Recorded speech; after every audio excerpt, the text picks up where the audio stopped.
Hello and welcome to Sincerely Elvis Presley. I'm Sean. Thank you for tuning in. I really appreciate it. Well, that day has arrived yet again, August the 16th, the anniversary of the day we lost the greatest entertainer the world had ever seen. And this time last year, I sat in front of a camera and I'd prepared a kind of heartfelt tribute to Elvis, and I was really surprised at just how affected it was. That was 47 years on. I'd never obviously sat in front of a camera and talked about my feelings before, but it was surprisingly choking. And after that video had gone live, David in Japan had put out a video going, "Oh, it's August 16th, let's be glum." And then he said, "Well, let's not." And I kind of thought, he's got a point, really. It's a very sad day. It's still a sad day 48 years on. We all feel a sense of loss for someone that's had such a huge effect on our lives. But, being as now this channel's been going over a year and I enjoy doing these videos, August 16th is going to come around every year, and I don't want to sort of you have to mark it. Of course you have to mark the anniversary of Elvis's passing, but I don't want to sort of sit here year in, year out, sort of, and kind of upsetting myself, really. So I thought, well, what can I do just to mark, this day? And I thought, well, actually, let's put ourselves back in time 48 years, and let's just have a quick look at the two Memphis newspapers. This was the first newspaper. Obviously, they were on site, if you like, in Memphis, so they had a head start on the rest of the world's press. But the first newspaper to report Elvis's death was the Memphis Commercial Appeal, and then it was shortly followed by the Memphis Press Scimitar. Now, these are not pure originals. These were produced at the time. I think they were done around, I think, the 21st of August or something along those lines, because the actual ones on the day are very scarce. But what these are, I've got it written down here because it's inside. It says, "A special edition. Due to an unprecedented demand from around the country and the world, the Commercial Appeal has printed this special edition to recount the events set in motion by the death of Elvis Presley. This edition contains virtually all the stories and photographs pertaining to those events that ran in the Commercial Appeal from the time of his death on Tuesday, August the 16th, through to Sunday, August the 21st. The package, which also includes a special edition of the Memphis Press Scimitar, costs 50 cents for individual orders within the United States and $1 for those outside the United States. That price covers the expense of special makeup and a separate press run. The edition is being sold by mail order, and the price covers postage and handling." Bob Lively, director of circulation from Memphis Publishing Co., said the circulation department was flooded with calls after Presley's death. Some calls sought as many as 10,000 copies of the edition, even though the press run Wednesday morning was extended by 50,000 newspapers. It did not meet the tremendous demand. "We've had calls from all over the country and even from Africa, London and Germany. We've literally had thousands and thousands of calls. The phones have been going full blast since 6 a.m. Wednesday." So Wednesday being the 16th. The front page of the section is an identical reproduction of the way the Commercial Appeal's front page appeared on Wednesday, August the 17th. The inside pages contain stories and pictures that detail the events as they occurred. So, we kind of get used to, in the media these days, when a celebrity or a famous person dies, there's quite a lot of media attention. But let's go back to 1977 when it was a simpler world, and just look at that impact that the death of Elvis Presley had. People wanting 10,000 copies of the newspaper that reported his passing.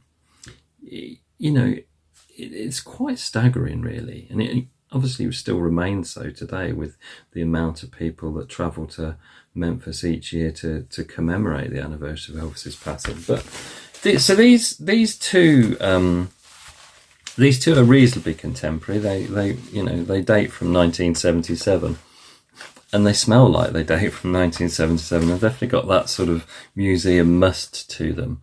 But I think it's interesting how respectful, obviously, the Memphis papers treated the loss of their most famous son. You know, when you look at the way certainly some of the tabloids here in the UK sort of pounced upon it and deliberately sought out the most unflattering photographs of Elvis to plaster on the front page.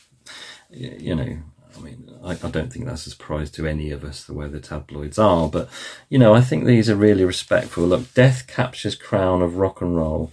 Elvis dies apparently after heart attack. And you've got lots of little articles on that front page. And I thought, obviously there's other things appearing as well. You've got Alabama's Judge Johnson chosen as new FBI chief, and there's another story there. But the bulk of what you get on this concerns Elvis's passing. And I thought this one was interesting. Unclassifiable sound pervaded Elvis's career. Southerners, a historian once observed, are a mythological people created half out of a dream and half out of slander who still live in a legendary land. In a way, that description sums up the career of Elvis Presley, who started out as an artist who couldn't be pigeonholed and ended Tuesday as one who was unclassifiable. I thought that was really good. Inside here, you get various reports of what happened in the wake of Elvis's death, and you get images of the crowds gathered at Graceland. You get pictures of the mourners. You get images of the funeral itself inside.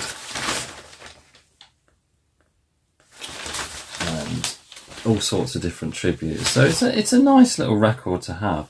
Although there was one thing that I was really surprised at, and it probably just forgotten, but there was an incident with the mourners, and a car ploughed into the crowd and actually killed two of the mourners.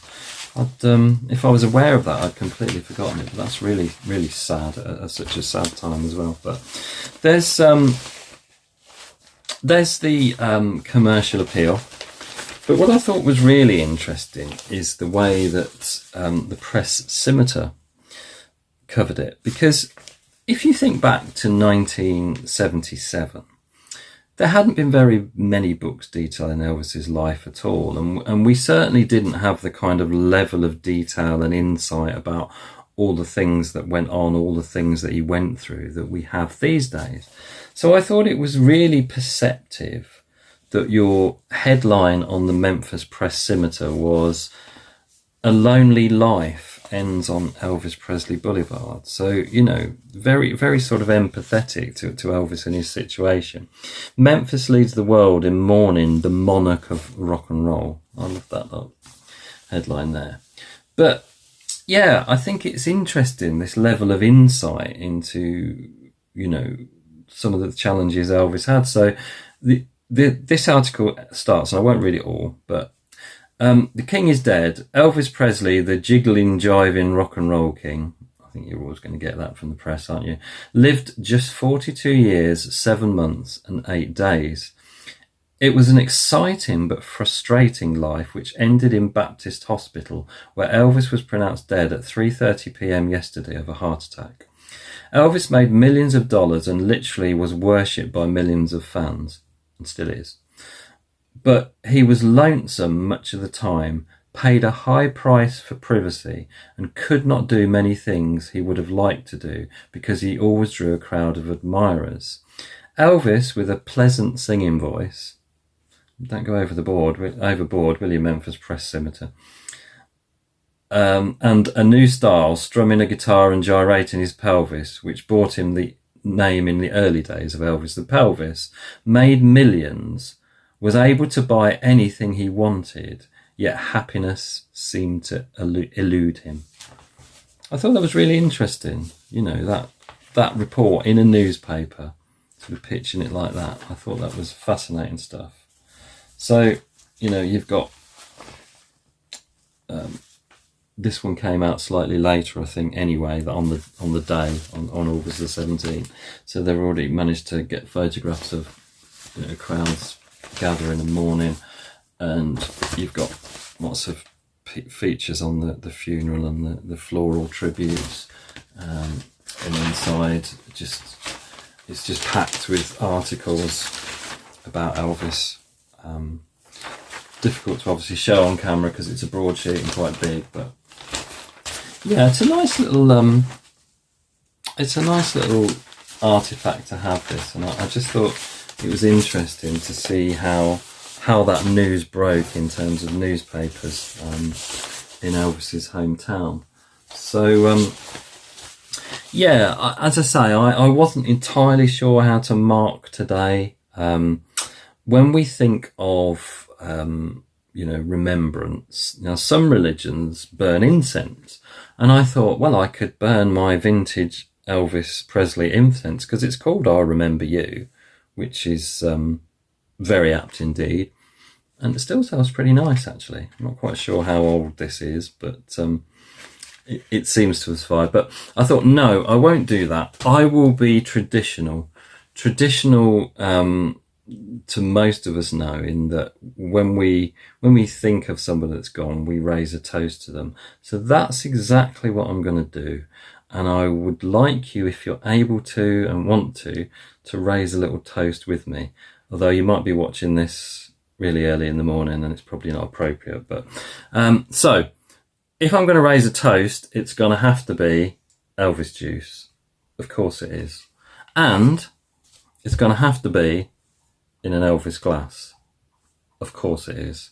So, providing this doesn't explode everywhere, what I want to do is pour some of this into a glass and have a toast to the man that has had and continues to have an extremely huge impact on my life, on many of others' lives, and you know, there's an extra element for me this year, because what Elvis has brought me is friendships. You know, I've made great connections with many of you in the comments.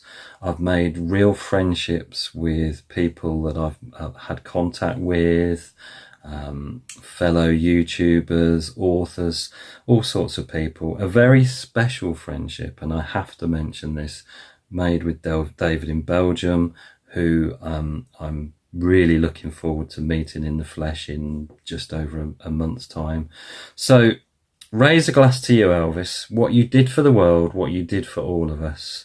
Your light continues undiminished. In fact, you know, it seems to grow year on year. There's something very special about you and what you've brought to us. So cheers, Elvis. You are incredible and you'll never be forgotten, and thank you for everything you've given us. Cheers.